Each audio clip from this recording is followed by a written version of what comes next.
1장 12절 한 절을 함께 읽습니다. 우리로 하여금 빛 가운데서 성도의 기업의 부분을 얻기에 합당하게 하신 아버지께 감사하게 하시기를 원하노라. 아멘. 아멘. 저희가 7월 첫 주일에 감사주일을 지키곤 했는데, 우리가 지난 주일에 우리 온 성도들 야외 예배를 우리가 함께 하는 바람에 이렇게 둘째 주일에 감사주일을 지킵니다. 오늘 함께 이 말씀을 통해서 우리가 하나님의 은혜를 받은 자로 어떠한 마음의 태도를 가져야 하는가를 함께 나누고자 합니다. 오늘 우리는 한 해의 상반기를 인도하신 하나님의 은혜를 기억하며 감사주일로 예배를 드립니다. 오늘 우리가 함께 읽은 이 말씀은 사도 바울이 로마 감옥에 갇혀 있을 때 보낸 편지이죠. 옥중에 있는 바울에게 어느 날 골로새 교회를 목회하고 있던 에바브라가 방문합니다. 그리고 안타까운 소식을 전해줍니다. 지금 골로새 교회가 성도들을 미혹하는 거짓 선생들, 이단들의 공격으로 인해 큰 혼란과 어려움을 겪고 있다는 소식이었습니다. 교회가 흔들리고 있다는 이야기를 들었을 때 감옥에 있던 바울의 마음은 타들어갈 수밖에 없었어요. 애가 타고 마음을 졸일 수밖에 없었어요. 당장 달려가 도울 수가 없는 처지였습니다. 그런데 그 소식을 들은 바울이 가장 먼저 한 일은 골로새 교회를 향한 기도였습니다. 사도 바울이 하나님께 드린 기도의 첫 마디를 보면 탄식이나 원망이 아니라 뜻밖에도 하나님께 감사함의 고백을 드립니다. 오늘 본문 12절을 보시면 그는 이렇게 선포합니다. 우리 함께 읽어보죠. 우리로 하여금 빛 가운데서 성도의 기업의 부분을 얻기에 합당하게 하신 아버지께 감사하시기를 원하노라. 성도 여러분, 참된 감사라는 것은 내가 처한 상황과 처지에 좌우되지 않습니다. 내 형편이 좋을 때만 감사하는 것은 세상 사람들도 할 수 있는 일입니다. 그러나 진정한 믿음의 사람은 자기 상황이 어떠하든지 간에 지금 나와 관계를 맺고 계시는, 생명의 연합의 관계를 맺고 계시는 하나님 때문에 감사할 수 있는 겁니다. 하나님께 드리는 감사는 하나님의 자녀로서 누리고 있는 행복과 만족의 표현입니다. 특히 감사는 잃어버린 신앙의 기쁨을 회복하고 고난을 이겨내게 하고 신자로서 살아갈 의미와 능력을 부여해 줍니다. 그래서 사도 바울은 우리가 받아 누리고 살고 있는, 우리가 지금 받아 누리고 살고 있는 은혜에 대해 하나님께 감사하라고 이 말씀을 우리에게 전하는 겁니다. 첫째로 빛 가운데서 살게 하신 은혜를 기억하라는 거예요. 우리가 빛 가운데 살아가고 있는 이 은혜를 기억하라는 겁니다. 그 빛은 진리를 알므로 얻게 된 빛입니다. 복음을 깨달아 알므로 눈을 뜨게 된 진리의 빛이지요. 생명의 주를 알기 전에 모든 인생은 어둠 아래 있었습니다. 심지어 자신이 어둠 안에 있다는 사실도 모르고 살아갑니다. 생각해보면 그들은 악한 영들의 지배를 받고 어둠의 일을 낳으며 살아갑니다. 그 어둠의 일은 하나님의 뜻을 거스르고 영적인 무지에서 비롯되는 모든 행위를 말합니다. 사도 바울은 어둠 아래서 행하는 일들을 경계하며 가르쳤습니다. 로마서 13장 12절에 밤이 깊고 낮이 가까웠으니 그러므로 우리가 어둠의 일을 벗고 빛의 갑옷을 입자라고 했습니다. 그리고 이어서 13절에 어둠의 일들을 나열하는데 방탕하거나 술 취하지 말며 음란하거나 호색하지 말며 다투거나 시기하지 말라고 경계합니다. 이런 어둠의 일들을 너희는 빛의 자녀로서 경계하라는 거예요. 에베소 5장 11절 12절에 너희는 열매 없는 어둠의 일에 참여하지 말고 도리어 책망하라. 그들이 은밀히 행하는 것들은 말하기도 부끄러운 것이라고 그들을 가르쳤습니다. 우리가 하나님의 은혜로 구원받고 진리의 빛 가운데 사는 것이 얼마나 큰 복인지 모릅니다.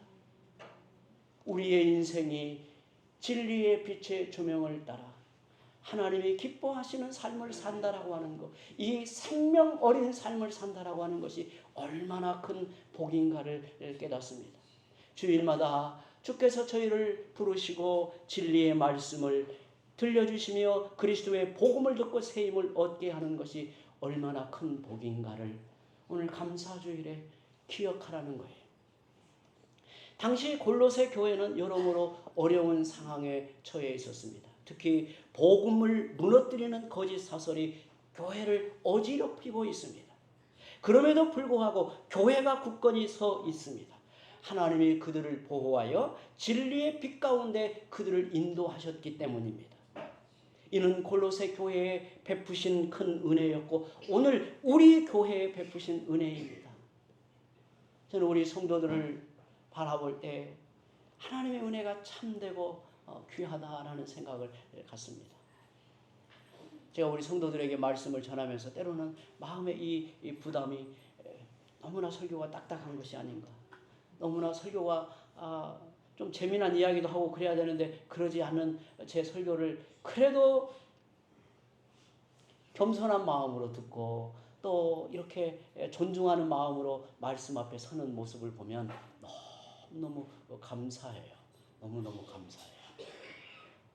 여러분 생각해 보면 하나님께서 올 한 해 시작하여 우리에게 나타내신 하나님의 진리의 말씀, 그리스도의 복음의 은혜를 생각하면 우리 마음이 참 뭉클해져요.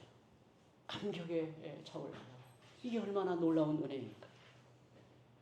우리는 자기도 모르는 사이에 세속의 물결에 세상의 가치관에 영향을 받기 쉽습니다. 하나님의 진리의 빛이 우리의 삶을 조명하지 않는다면 우리의 믿음은 세상 물결에 진작 떠나려 갔을지도 몰라요. 작은 믿음이나마 잃어버리지 않고 살아가는 것은 하나님의 친히 진리의 빛으로 우리를 보호하고 있기 때문입니다. 그 빛은 다름 아닌 그리스도이십니다. 왜냐하면 우리의 구원을 위한 모든 진리가 예수 그리스도를 통해서 계시되었기 때문입니다. 그리스도야말로 어두운 세상을 비추는 그 빛, 참 빛이라는 겁니다.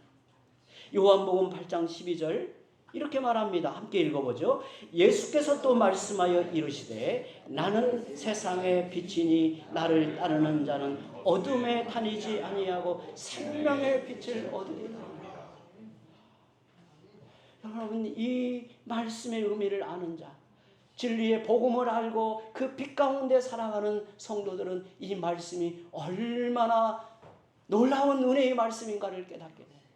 이 말씀이 얼마나 우리를 참되게 하고 우리를 지키고 있는지를 깨닫게 된단 말입니다. 둘째로 하나님의 기업의 상속자로 삼으신 은혜를 기억하라는 겁니다. 바울은 골로새 교회를 생각할 때마다 그들을 성도로 부르시고 신령한 기업을 얻게 하신 하나님을 찬송하였습니다. 성도의 기업의 부분을 얻기에 합당하게 하신 아버지께 감사하게 하시기를 원하노라고 오늘 본문에 말하죠. 기업이라는 말이 우리가 성경에서 종종 보는 기업이라는 말이 본래는 구약의 용어입니다.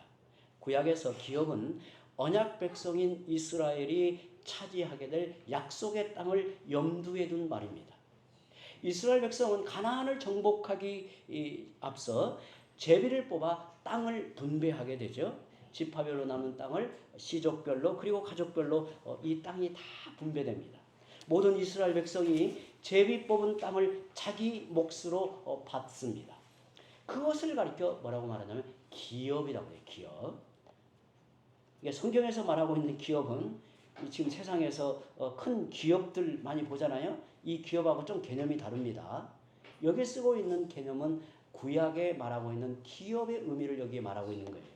각 지파에게 땅이 할당되었지만 그것은 땅에 대한 소유권이 아니라 거주할 권한이었습니다. 왜냐하면 땅의 주인은 오로지 하나님이셨기 때문입니다. 그러므로 이스라엘에서 땅을 사고 파는 것은 아예 금지가 되죠. 이처럼 기업은 본래 하나님의 것인데 하나님이 그것을 터전으로 삼고 살도록 유산으로 우리에게 주시는 겁니다. 하나님은 우리들로 하여금 기업을 누리게 하신다는 거예요. 기업을 우리에게 주셔서 그 기업을 누리게 하신다는 거예요. 성경은 성도들이 받아 누리게 될 기업을 세 가지로 우리에게 말합니다. 우리가 이 땅에서 하나님의 기업을 받는다, 그리고 영원한 기업을 상속한다 할 때 이 기업을 세 가지로 말합니다. 첫째는 하나님이 우리에게 주신 약속입니다. 우리는 하나님의 자녀가 됨으로써 하나님이 자기 자녀들에게 약속하신 것을 우리가 받아 누리게 하는 겁니다. 성경에 수많은 약속이 우리에게 내게 주어진 약속으로 확증이 되는 거예요. 확증이. 우리가 기업을 받아 누린다는 것은 바로 이거예요. 우리는 그 약속의 혜택을 받는 자가 되었습니다. 갈라디아서 3장 29절에 너희가 그리스도의 것이면, 너희가 그리스도 안에 속한 지체라고 하면 곧 아브라함의 자손이요, 아브라함과 맺은 그 언약의 상속자, 약속대로 유업을 이을 자가 된다라고 말합니다. 우리가 아브라함의 생애를 통해서 하나님이 언약하신 바에 그 언약의 상속자가 누구에게 이어지는가에 대한 그 절묘한 스토리를 우리가 말씀을 통해 들었잖아요. 아브라함이 이삭을 낳을 때, 그리고 야곱이 태어날 때 하나님의 그 언약의 복됨, 언약의 이 상속이 누구에게 이어질 것인가? 오늘 이렇게 말합니다. 너희가 그리스도 안에 속한 은혜의 백성이라면 곧 아브라함의 자손이다. 아브라함의 씨가 되어 그 아브라함의 그 언약의 복됨을 너희가 상속하게 되는 것이다 라고 말하고 있습니다. 이전에 우리는 하나님의 약속과는 무관한 이방인이었습니다. 그 약속과 무관한 외인들이었습니다. 그러나 이제 구원을 받고 하나님의 자녀가 되었습니다. 그래서 하나님이 약속하신 모든 것들이 곧 나를 위한 것이 되는 겁니다. 부족한 중에 살아가더라도 풍요롭게 하실 약속을 믿고 살아갈 수 있게 하는 겁니다. 고난 중에도 우리를 지켜주신다는 하나님의 약속을 바라볼 수 있게 되었습니다. 둘째, 우리가 하나님의 기업을 이을 자, 기업을 상속할 자로 기업을 누리게 하는 둘째는 하나님의 의라는 겁니다. 하나님의 의. 하나님의 자녀된 성도는 예수님을 통해서 하나님의 의를 덧입습니다. 그래서 하나님 앞에 의로운 자가 됩니다. 그 의는 예수님의 죄 사함을 받음으로 얻게 된 의입니다. 하나님은 그분을 믿는 자들에게 그리스도의 의를 덧입혀 주심으로 우리를 의롭다 선언하십니다. 우리는 본래 불의한 백성인데 하나님이 더러운 옷을 벗기듯이 우리의 불의를 제하시고 그리스도의 의를 새 옷처럼 입혀 우리를 의롭다 여기시는 거예요. 하나님 앞에 사는 백성, 하나님의 얼굴을 대하여 사는 은혜의 백성으로 삼으셨단 말이죠. 그리하여 공로 없는 우리에게 하나님의 언약을 따라 기업을 누릴 수 있는 특권이 허락이 되는 거예요. 놀라운 거죠.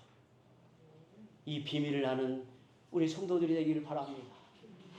여러분, 이 진상이라고 하는 거 자그마한 마을, 시골 마을, 농촌에 우리가 살고 있지만 우리의 언약의 뿌리가 아브라함에게서 비롯된다는 사실, 그리고 그리스도 안에서 성취된 그 모든 언약의 복이 내게 실제로 주어지고 나타나고 있다는 사실을 이렇게 말하고 있는 거예요. 셋째, 이미 이루신 구원의 은혜를 누리며 사는 것입니다. 무엇보다 하나님의 구원은 영원한 생명의 은혜로 나타납니다. 성도는 생명의 은혜를 마음껏 누리며 살아갑니다. 세상 사람들을 보십시오. 그들은 생명 없이 살아갑니다. 하나님의 의를 덧입지 못하기 때문에 그들은 죄와 죽음을 벗어날 길이 없어요. 하나님의 구원을 알지 못하기 때문에 그들은 본성을 따라 살다 영원한 멸망에 이를 뿐입니다. 여러분, 하나님의 그 은혜가 어떻게 우리의 것이 되는 것입니까? 그리스도 안에서 우리를 구원하여 친히 그분의 자녀 삼으셨기 때문입니다. 결코 우리의 자격이나 공로 때문이 아니었습니다. 그런데도 우리가 하나님이 주신 구원이라는 유업으로 인해 얼마나 감사하고 있는가. 이 감사주일에 우리에게 묻는 겁니다. 우리는 매일 세상 일에 몰두한 채 하늘을 바라볼 여유조차 없이 사는가 모르겠습니다. 삶의 짐이 무겁다는 핑계로 그리스도께서 우리를 위해 행하신 일들을 잊고 살아가곤 합니다. 인생은 바람처럼 지나갑니다. 우리 성도들은 저보다 더 많은 연세로 세월의 속도감을 얼마나 느끼고 계실까? 제가 이렇게 느끼고 있다면 여러분들은 어찌할까라는 생각이 듭니다. 엊그제 한 해를 시작한 것 같은데 벌써 이제 반환점을 돌아서 올 한 해의 또 마무리되어 가는 거 아니겠어요? 정말 놀랍습니다. 저는 요즘에 은퇴를 생각할 때 월별로 지금 계산하고 있습니다. 이제 몇 개월 남았구나 이렇게 생각을 하고 있어요.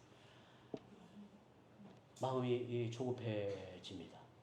제가 우리 신학교 조병수 지난 총장님에게 이제 통화할 기회가 있어서 목사님 요즘에 제 마음이 자꾸 조급해집니다. 그러니까 그건 은퇴가 가까워서 그럴 거야.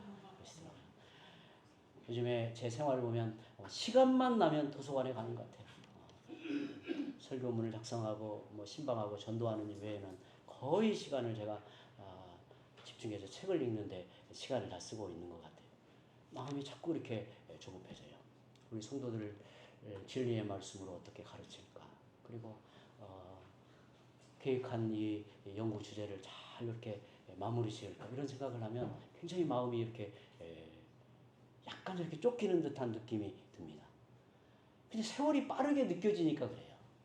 옛날에는 너가 세워라 내워라 그래도 천천히 가는 것 같던 인생의 속도였는데 지금은 굉장히 빨리 느껴요. 우리 성도들 아마도 그럴 거예요. 이제는 손을 내밀면 천국이 닿을 만큼 이제 가까이 가고 있는 거 아니겠어요? 그 인생길에서 우리의 소망은 무엇입니까? 눈을 들어 하나님이 우리에게 베풀어 주신 그 기업의 풍성함을 바라보시기 바랍니다. 옥중에 있는 바울은 성도들이 하늘의 영광스러운 기업의 풍성함을 알기를 바랐습니다. 성도는 세상 사람들과 다른 기쁨의 이유를 가지고 사는 사람들입니다. 잠깐 지나가는 세상에서 인생의 가치를 발견하려고 하지 않아요. 하늘의 가치를 이 땅에서 드러내고 사는 데서 큰 행복을 느낍니다.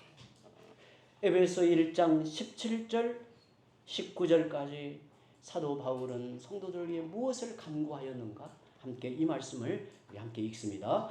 우리 주 예수 그리스도의 하나님 영광의 아버지께서 지혜와 계시의 영을 너희에게 주사 하나님을 알게 하시고 너희 마음의 눈을 밝히사 그의 부르심의 소망이 무엇이며 성도 안에서 그 기업의 영광의 풍성함이 무엇이며 그의 힘의 위력으로 역사하심을 따라 믿는 우리에게 베푸신 능력의 지극히 크심이 어떠한 것을 너희로 알게 하시기를 구하노라. 아멘. 아멘.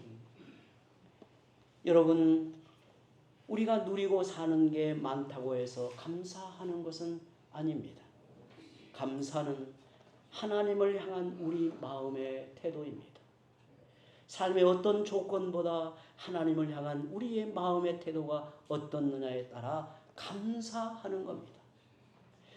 감사는 마치 사랑과 비슷하여 이해하는 방향을 바꾸어줍니다. 사랑에는 악한 것을 생각하지 않는다고 하죠. 고린도전서 13장 5절에 우리가 누군가를 사랑하면 사랑하는 그 사람을 안 좋은 쪽으로 보지 않습니다.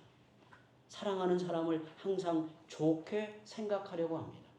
하지만 사랑이 메마르면 무엇든 시큰둥하게 생각을 해요. 하나님을 참으로 사랑하면 어떤 상황에서도 나쁜 쪽으로 생각하지 않습니다. 설령 고난이 닥쳐와도 하나님이 나를 외면하시나 나를 버리셨나 라고 생각하지 않습니다. 오히려 하나님이 내게 예비하신 은혜가 있을 것을 바라보고 믿음으로 이겨내요.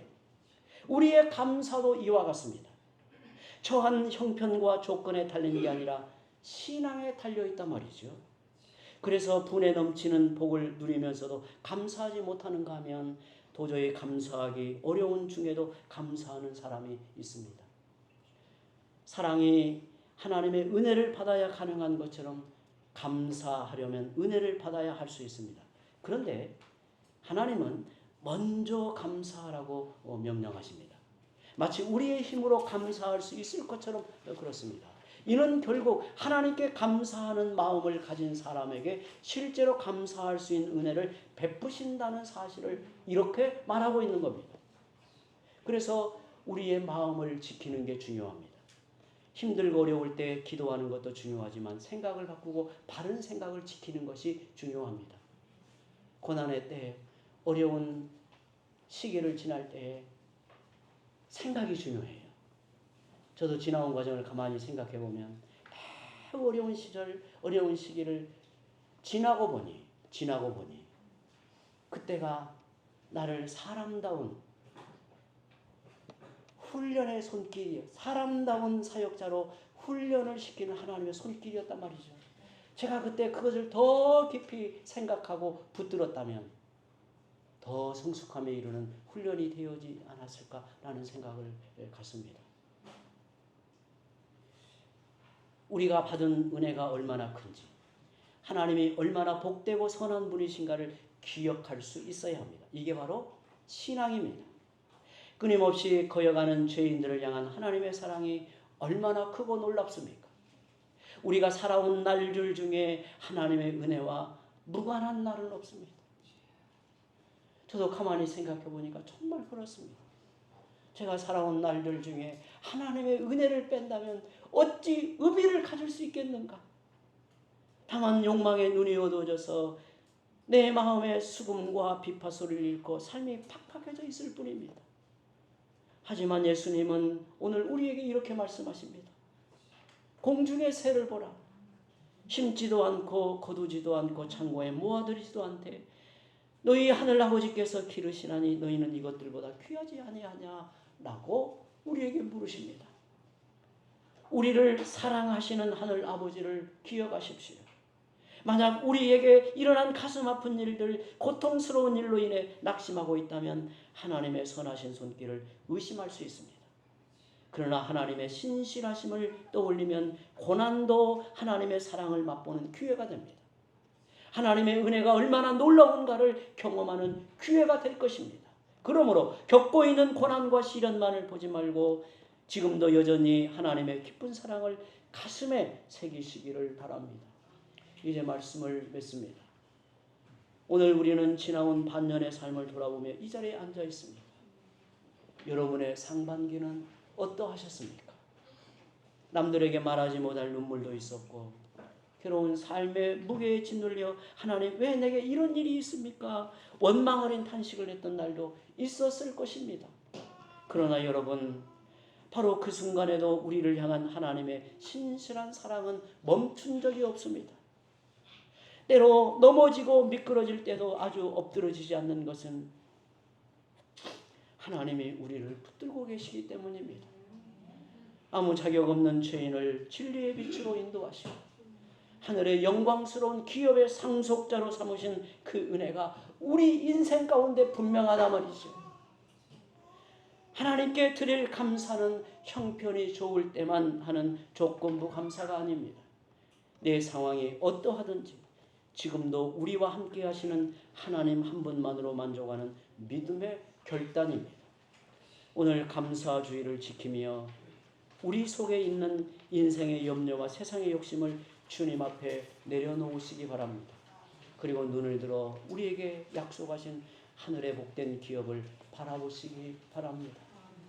우리의 시선이 복되고 선하신 하나님께 집중할 때 우리의 한숨은 기도가 되고 우리의 두려움은 찬송이 될 것입니다.